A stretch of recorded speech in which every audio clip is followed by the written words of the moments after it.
Okay. Magsimula tayo sa isang tanong na medyo nakakagulo ng isip. Handa ka na ba? Sige, game. Paano kung ang misyon na laging nating pinag-uusapan, yung mga programa, mga outreach, alam mo na, ay hindi pala tungkol sa kung ano ang ginagawa ng simbahan? Okay. Paano kung ito ay tungkol pala sa kung sino mismo ang Diyos? Kasi base sa mga materyales na pinadala mo, parang gano'n ang sinasabi. Kadalasan, pag sinabing misyon, ang nasa isip natin, yan yung para sa mga pastor. O project yan ng isang komite. Oo, isang department lang. Eksakto. Pero ipinapakita sa mga sources mo na may mas malalim, mas malawak.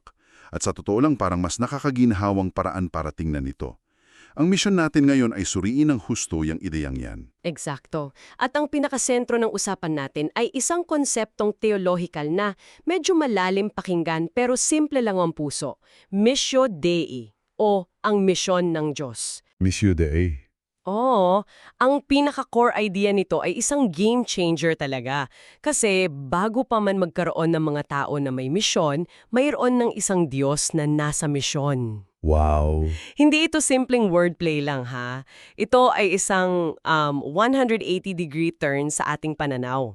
Inaalis nito yung spotlight sa atin, sa ating mga galing, sa ating mga strategy, at ibinabalik sa Diyos bilang siya ang bida, ang simula, ang enerhiya sa likod ng lahat ng ito. Sige, himay-mayin natin to.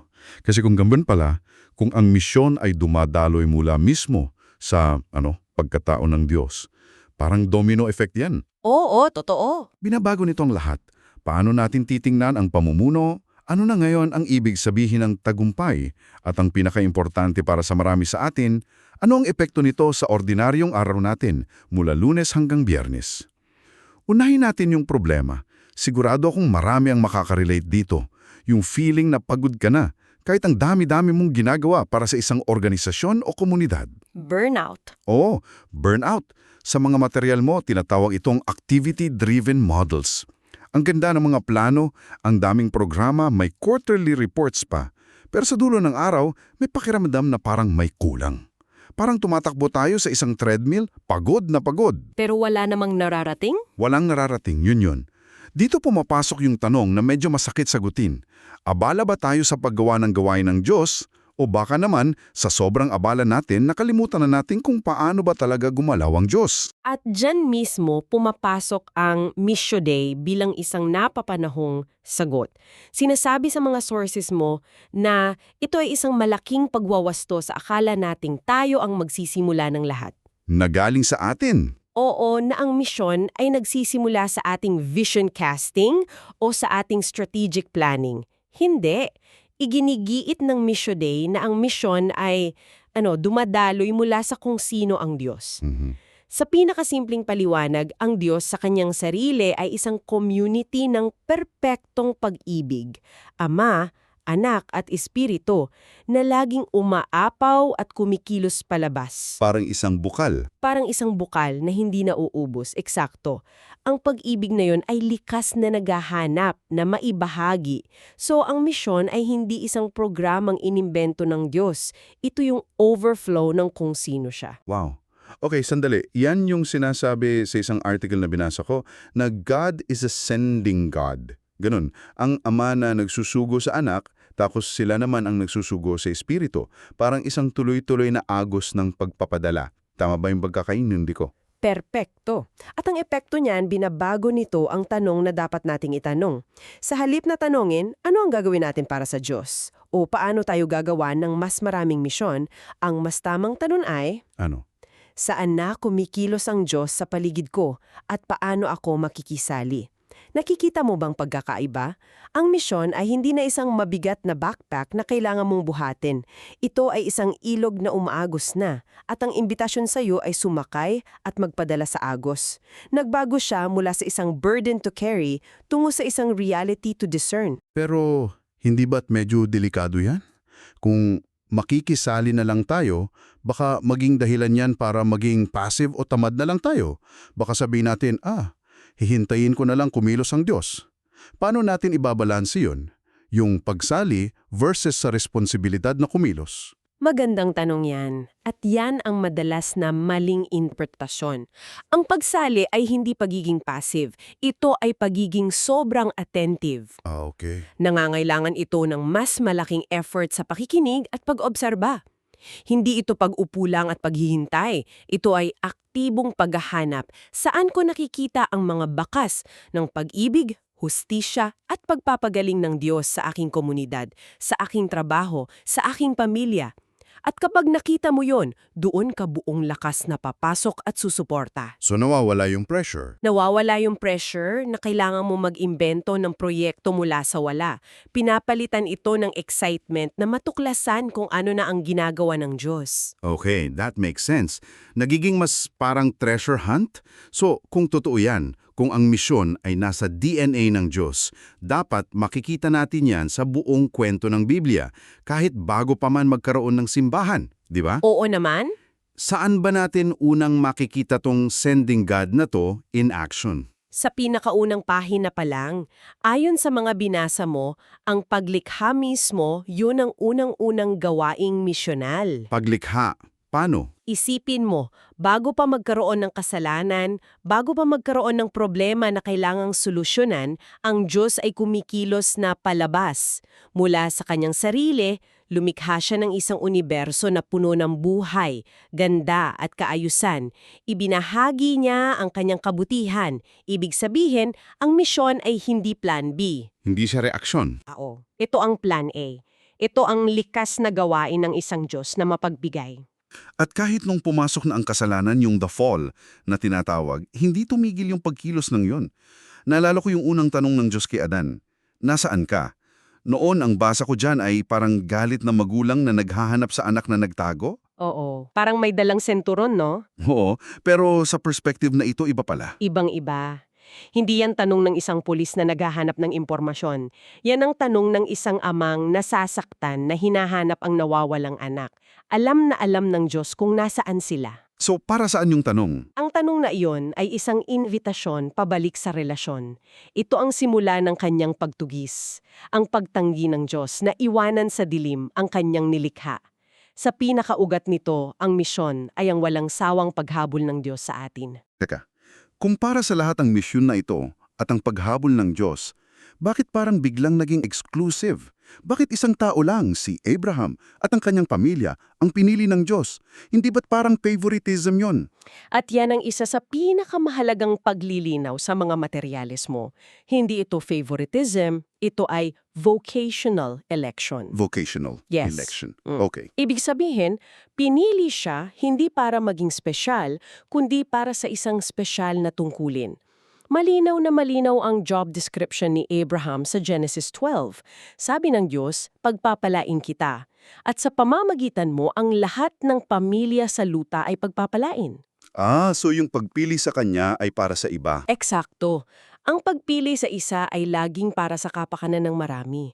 Kaya mula pa lang sa simula, ang pagiging pinili o chosen ay automatic na nangangahulugan pagiging sinugo o sent.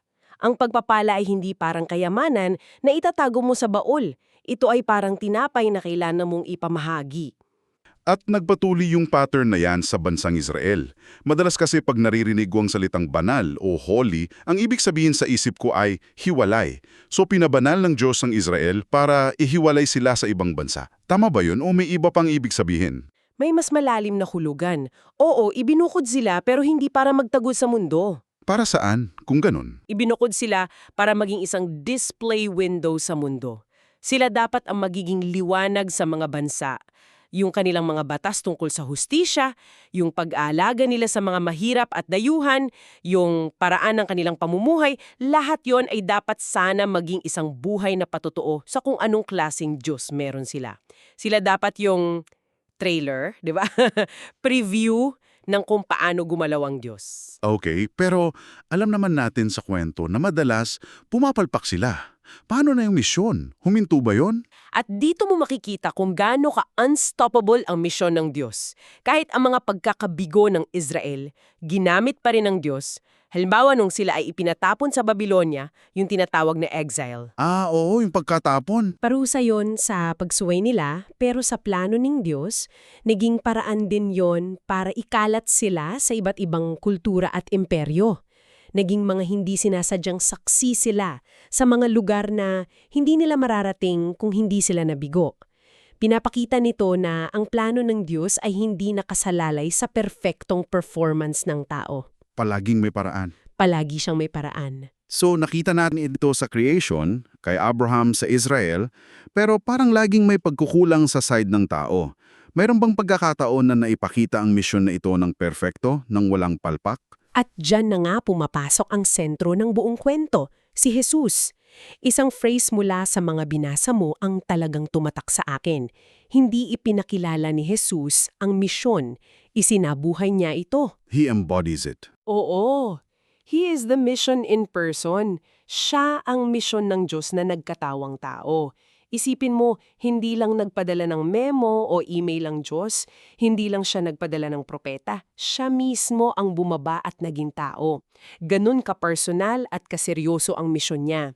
Ito yung tinatahod na incarnation, ang sukdulang gawaing misyonal. At yung sinabi niya sa mga alagad, kung paanong sinugo ako ng Ama, gayon din naman isinusugo ko kayo. Parang sinasabi niyang, okay team, yung agos ng pag-ibig na nagmula sa Ama papunta sa akin. Ipapasa ko naman ngayon sa inyo. Oo. Eksakto. Hindi ito simpleng utos. Ito ay pag-anyaya na pumasok sa parehong daloy ng misyon na nagpapatakbo sa buong universo. At ang krus, yun ang sukdulang pagpapahayag ng misyon na yun, isang pag-ibig na handang ibigay ang lahat. Na sumasalo sa lahat. May pag-asa kayang sipsipin ng lahat ng kasamaan ng mundo para sa pagtubos.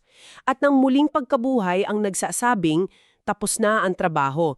Ang misyon na ito ay hindi mapipigilan ng kasalanan, ng gobyerno, o kahit ng kamatayan. Ang misyon ng Diyos ay laging mananaig. Okay, ang bigat nun.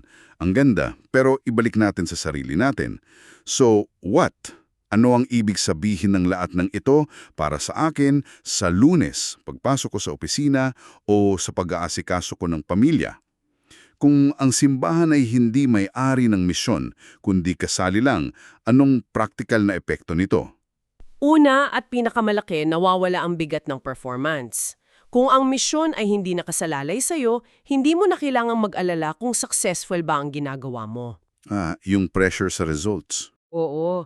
Ang sukatan ay hindi na sa dami ng tao na dumalo sa event mo o sa laki ng budget ng proyekto mo. Ang sukatan ay nagiging katapatan o faithfulness. Ginagawa mo ba ng tapat ang maliit na bahagi na ipinagkatiwala sa'yo? Ang pagiging abala ay hindi na otomatikong katumbas na pagiging efektibo. Mas mahalaga ang pagiging matulungin at mapagmasid. So kung yung trabaho ko, sabihin nating bilang isang engineer, ay yung arena ng misyon ko, ibig sabihin ba yung pagiging metikuloso ko sa pag-check ng blueprints para siguraduhin ligtas ang nitinatayong gusali, yun na yung misyon? Hindi na kailangan laging mag-quote ng Bible verse sa mga katrabaho? Yan mismo. Binabago nito ang buong konsepto natin ng vocation o tawag sa buhay. Ang misyon ay hindi na para sa mga espesyalista, yung mga pastor or misyonaryos lang. Para sa lahat na. Larangan ay nasa mission field. Ang pagiging isang tapat na engineer na tinitiyak ang kaligtasan ng publiko ay isang paraan ng pakikibahagi sa misyon ng Diyos na magdala ng kaayusan at proteksyon sa kanyang nilikha. Okay. Ang pagiging isang guro na nagbibigay ng inspirasyon sa mga estudyante ay pakikibahagi sa misyon ng Diyos na magdala ng katotohanan. Ang pagiging isang magulang na pinalalaki ang mga anak na may pagmamahal ay pakikibahagi sa misyon ng Diyos na mag-alaga at magpalago. Nagbubukas ito ng isang napakahalagang tanong. Paano kung yung trabaho natin, yung pamilya natin, yung mga responsibilidad natin sa community ay hindi mga hadlang sa misyon? Hindi sila hadlang. Paano kung yun mismo ang mga lugar kung saan tayo tinatawag ng Diyos na makisali? Biglang nagkakaroon ng bagong kahulugan ng mga ordinaryong bagay. Ang Pagiging isang mabuting kapitbahay, isang ethical na negosyante, isang mapagmalasakit na healthcare worker, lahat yan ay nagiging mga gawaing misyonal. Hindi na natin kailangan maghiwalay ng sagradong gawain tulad ng pagsisimba at sekular na gawain, yung pagtatrabaho. Kasi iisa lang sila. Lahat ng aspeto ng buhay ay nagiging arena kung saan maaari nating ipakita at isabuhay ang karakter ng isang mapagmahal at nagsusugong Diyos.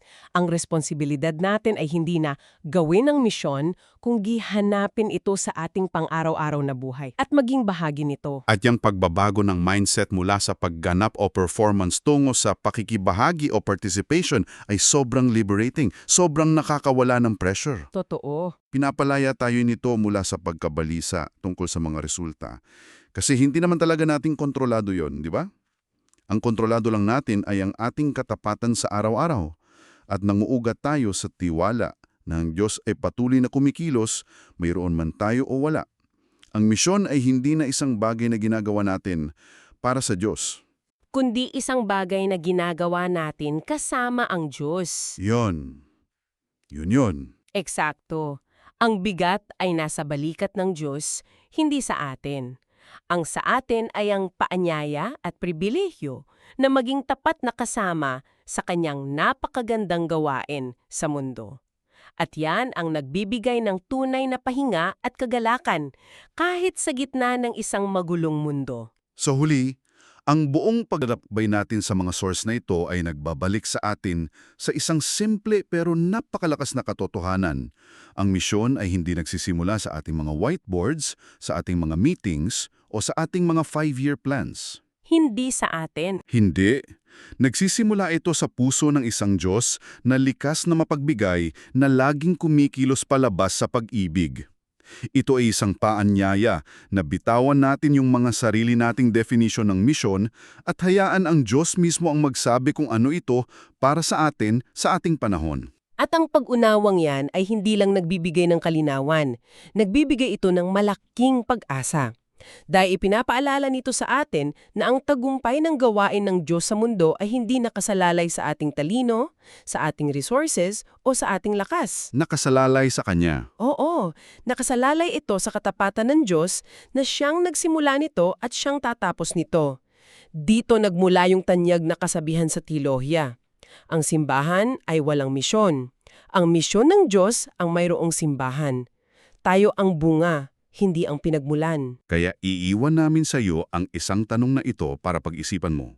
Kung ang misyon ay ang pagsali sa kung ano na ang ginagawa ng Diyos sa iyong paligid, ano ang isang maliit na bagay, isang ordinaryong gawain na maaari mong gawin ngayong linggo ng may bagong pananaw?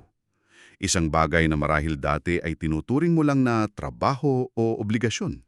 Pero ngayon ay nakikita mo na bilang isang pagkakataon para makibahagi sa umaagos na pag-ibig ng Diyos sa mundo.